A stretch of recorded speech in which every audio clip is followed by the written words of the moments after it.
Unit number 7A electricity and magnetism.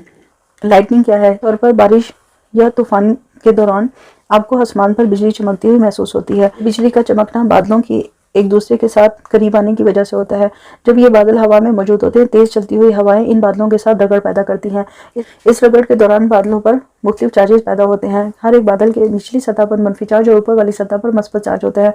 जब दो बादल एक दूसरे के करीब आते हैं, ये क्लाउड्स के आपस में करीब आने की वजह से मस्बत और मनफी चार्ज एक दूसरे को अट्रैक्ट करते हैं। इस अट्रैक्शन के नतीजे में बिजली पैदा होती है, ये लाइटनिंग होती है। बाज़ औक़ात ये बादल ज़मीन की सतह के करीब होने की वजह से ज़मीन पर मौजूद मस्बत चार्जों को एक दूसरे अपनी तरफ खींचते हैं। ये मनफी चार्ज बादलों पर मौजूद मनफी चार्ज इस ज़मीन पर मौजूद मस्बत चार्जों को इतनी ज़्यादा ताकत से खींचता है कि ये बिजली की शुआ ज़मीन की तरफ बहुत तेज़ी से आती है और इसी वजह से हमें ये महसूस होता है कि ज़मीन पर रोशनी चमकी है। बिल्कुल इसी तरह जिस तरह पीछे आपने पढ़ा कि एक दरवाजे के हुक पर मौजूद मस्बत चार्जों को आपके जिस्म में मौजूद मनफी चार्ज अपनी तरफ खींचते हैं। बिल्कुल इसी तरह तूफान के दौरान मौजूद चार्जेस की वजह से बिजली का करंट पैदा होता है। हकीकत में यह होता है कि इस तूफान के दौरान तेज चलती हुई हवाएं बादलों के साथ रगड़ पैदा करती हैं और इस रगड़ के नतीजे में बहुत ज़्यादा चार्जेस पैदा होते हैं। Most lightning occurs when static charges discharge with in और बिटवीन क्लाउड। ज़्यादा रोशनी उस वक्त पैदा होती है जब ये रुके हुए चार्जेस यानी मस्बत या मनफी चार्ज जो बादलों के अंदर छुपे हुए थे, ये मुंतकिल होना शुरू हो जाए, एक बादल से दूसरी की तरफ मुंतकिल होना शुरू हो जाए। Sometimes a huge negative charge build up at the bottom of a cloud which attracts positive charges on the Earth's ground. बाज़ औक़ात किसी भी बादल की निचली सतह पर मनफी चार्जेस की तादाद इतनी ज़्यादा हो जाती है कि वो ज़मीन पर मौजूद मस्बत चार्जों को अपनी तरफ खींच लेते हैं। Thus a rapid static discharge occur from the cloud to the earth. इसी वजह से जल्दी से बहुत तेज़ी से बहुत ज़्यादा मिकदार चार्जेस की बादलों से ज़मीन की तरफ मुंतकिल होना शुरू हो जाती है। This is called lightning. इसी वजह से इन चार्जेस के बादलों से ज़मीन की तरफ मुंतकली की वजह से बिजली पैदा होती है। We can say that statical electricity is produced when a charge is build up in one place. हम ये कह सकते हैं स्टैटिकल इलेक्ट्रिसिटी उस वक्त पैदा होती है, उस वक्त बनती है जब किसी भी जगह पर चार्जेस पैदा होते हैं या चार्जेस बनते हैं। On the other hand when charges flow continuously from one place to other place it is called an electric current. जबकि यही चार्जेस जो एक बॉडी के अंदर मौजूद हैं, चाहे पॉजिटिव हैं या नेगेटिव हैं, अगर ये मूव करना शुरू कर दें, एक जगह से दूसरी जगह फ्लो करना शुरू कर दें, तो फिर ये इलेक्ट्रिसिटी स्टैटिक नहीं रहेगी बल्कि इलेक्ट्रिक करंट में तब्दील हो जाएगी। इलेक्ट्रिक करंट क्या है? इलेक्ट्रिक चार्जेस का एक जगह से दूसरी जगह मुंतकिल होना। When electrons start to flow from one end of a matter to the other end, it is called electric current. जब कोई किसी भी मादे के अंदर किसी भी एटम के अंदर मौजूद फ्री इलेक्ट्रॉन्स किसी भी मादे के एक हिस्से से दूसरे हिस्से की तरफ मुंतकिल होना शुरू कर दें तो ये इलेक्ट्रिक करंट कहलाता है। An electric current is measured with an instrument called ammeter. इस इलेक्ट्रिक करंट को आप एक आले से नापते हैं जिसको हम एमीटर कहते हैं। Material like iron, copper, silver etcetera have free electrons. लोहे में, कॉपर में और सिल्वर में बहुत ज़्यादा फ्री इलेक्ट्रॉन मौजूद होते हैं। They move randomly in this material. ये जो फ्री इलेक्ट्रॉन्स हैं ये इन मादों के अंदर बहुत आसानी से इधर उधर फिर रहे होते हैं। The force is needed to make them flow in one direction.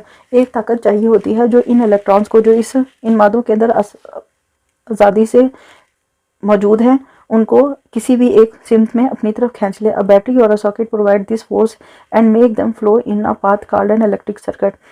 वो ताकत जो इन फ्री इलेक्ट्रॉन्स को डायरेक्शन देगी, सिम देगी, वो एक बैटरी या एक सॉकेट से हासिल की जा सकती है। ये बैटरी या सॉकेट जो फोर्स देती है, जो ताकत देती है, उसकी वजह से ये इलेक्ट्रॉन मूव करते हैं और जिस रास्ते पर ये इलेक्ट्रॉन मूव करते हैं उस रास्ते को इलेक्ट्रिक सर्किट कहते हैं।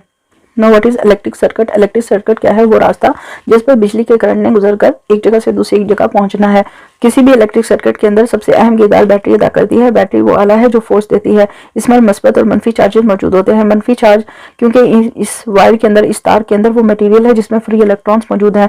ये बैटरी जब इस वायर के साथ अटैच होती है तो इस वायर में मौजूद मनफी चार्ज मस्बत चार्ज की तरफ खींचना शुरू हो जाते हैं। इस तरह इलेक्ट्रॉन्स का फ्लो शुरू होता है। यहाँ पर एक स्विच होता है। ये स्विच वो पॉइंट है या वो सर्किट ब्रेकर है जो कि इस सर्किट को किसी भी टाइम तोड़ सकता है। जब आप स्विच चलाते हैं यानी इसको दबा देते हैं तो सर्किट मुकम्मल हो जाता है, क्लोज हो जाता है और बिजली का करंट गुजरना शुरू हो जाता है। जब आप इस बटन को बंद कर देते हैं या सर्किट को क्लोज कर देते हैं, सर्किट को तोड़ देते हैं, तो उस वक्त आपका सर्किट ओपन हो जाता है और बिजली का करंट गुजरना बंद हो जाता है। इस सर्किट के मुकम्मल होने पर जो भी बिजली का आला आपने इस वायर के साथ अटैच किया है वो चलना शुरू हो जाता है। An electric circuit is the path along which an electric current flow। कोई भी इलेक्ट्रिक सर्किट वो रास्ता है जिस पर बिजली के करंट ने गुजरना है। An electric current needs a circuit to flow. बिजली के करंट को गुजरने के लिए हमेशा सर्किट की जरूरत होती है। Circuit is usually made up of battery, wires and a switch and a bulb. एक सर्किट के अंदर हमेशा एक बैटरी होती है, एक तार होती है, एक स्विच होता है जो कि चलाने और बंद करने का काम करता है, और एक बल्ब होता है। ये बल्ब या कोई भी अप्लायंसेस हो सकती हैं, कोई भी बिजली से चलने वाला आला हो सकता है। An open circuit has an off switch that does not allow the current to flow and bulb it will not glow. एक ओपन सर्किट के अंदर, सर्किट दो तरह का होगा, ओपन सर्किट और क्लोज सर्किट। ओपन सर्किट वो सर्किट है जिसके अंदर स्विच खुला हुआ है, यानी वो रास्ता टूटा हुआ है, और इस वजह से, क्योंकि ये रास्ता टूट चुका है, इसका रास्ता, ये जो इलेक्ट्रिक सर्किट है ये टूट चुका है, इस वजह से इसके अंदर से बिजली का करंट नहीं गुजरता और बल्ब रोशन नहीं होता। दूसरी तरफ क्लोज सर्किट वो सर्किट है जिसके अंदर स्विच बंद है और सर्किट मुकम्मल है, इस वजह से ये जो बल्ब है ये रोशन है। When we turn on the switch, जब हम स्विच को दबा देते हैं, सर्किट बिकम क्लोज, सर्किट बंद हो जाता है। And the electron starts to flow from negative terminal of the battery toward the positive terminal of the battery and the bulb will glow. जब आप इस सर्किट को बंद कर देते हैं, क्लोज कर देते हैं, स्विच को दबा देते हैं, तो इलेक्ट्रॉन बैटरी के नेगेटिव टर्मिनल से मूव करना शुरू करते हैं और इसके पॉजिटिव टर्मिनल की तरफ खींचना शुरू हो जाते हैं।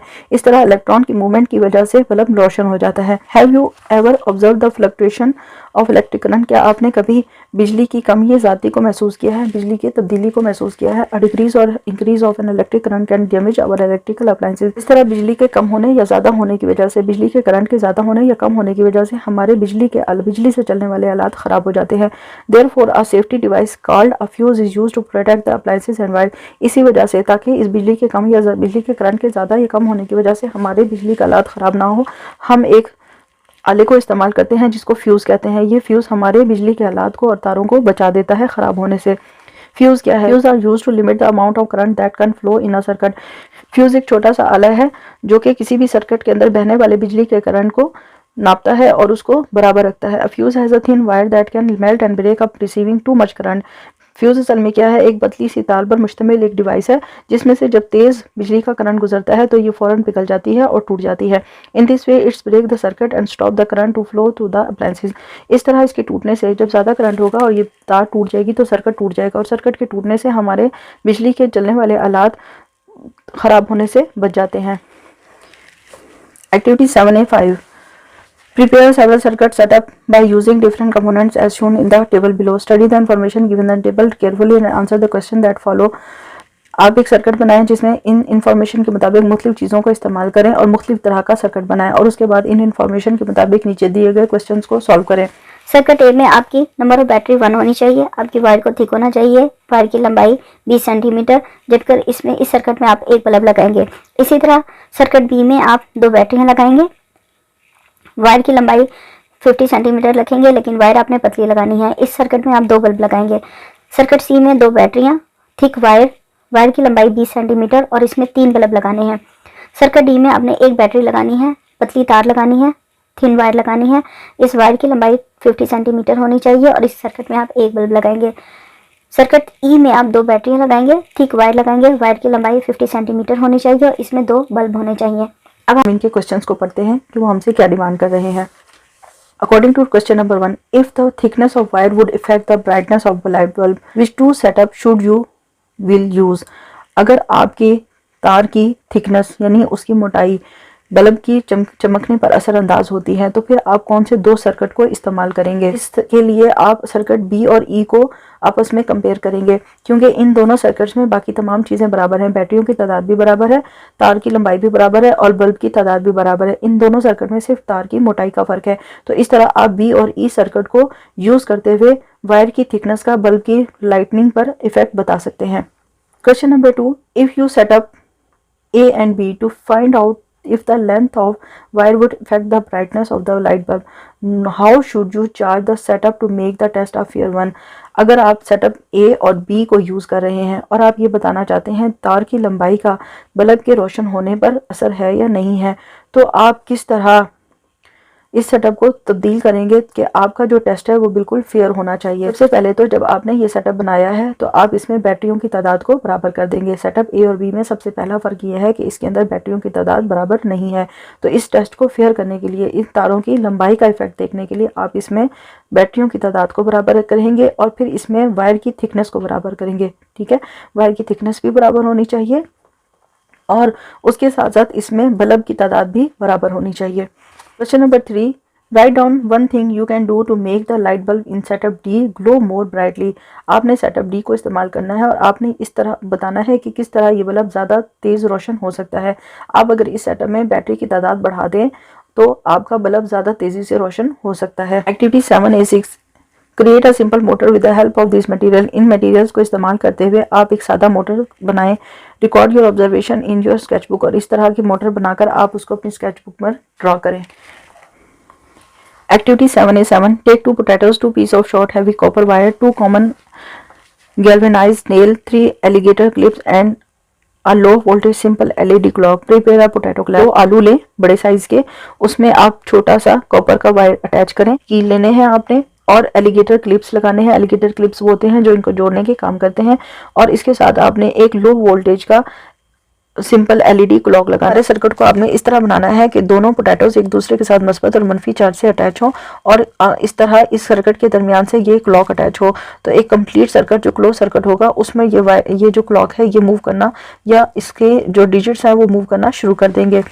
Observe the circuit below and explain the flow of current in each. इन दोनों सर्किट को देखें और बताएं कि ये कौन से सर्किट है और इनके अंदर करंट किस गुजर रहा है या नहीं गुजर रहा, क्योंकि इसके अंदर ये सर्किट यहाँ पर वायर टूटा हुआ है। ये एक ओपन सर्किट है और इसमें से कोई करंट नहीं गुजरता। No flow of current will be occur. ये एक क्लोज सर्किट है, इसमें वायरें आपस में जुड़ी हुई हैं तो ये क्लोज सर्किट है। करंट इसमें ईजिली गुजरेगा नेगेटिव चार्ज से पॉजिटिव चार्ज की तरफ और बल्ब रोशन होगा। तमाम चैप्टर्स की कंप्लीट सॉल्व एक्टिविटीज़ और एक्सरसाइजेस के लिए वेबसाइट www.abdirinfo.com पर विज़िट करें। किसी भी क्लास के साइंस या बायोलॉजी के लेक्चर्स हासिल करने के लिए चैनल को सब्सक्राइब करें और कमेंट बॉक्स में डिमांड लिखकर मैसेज करें।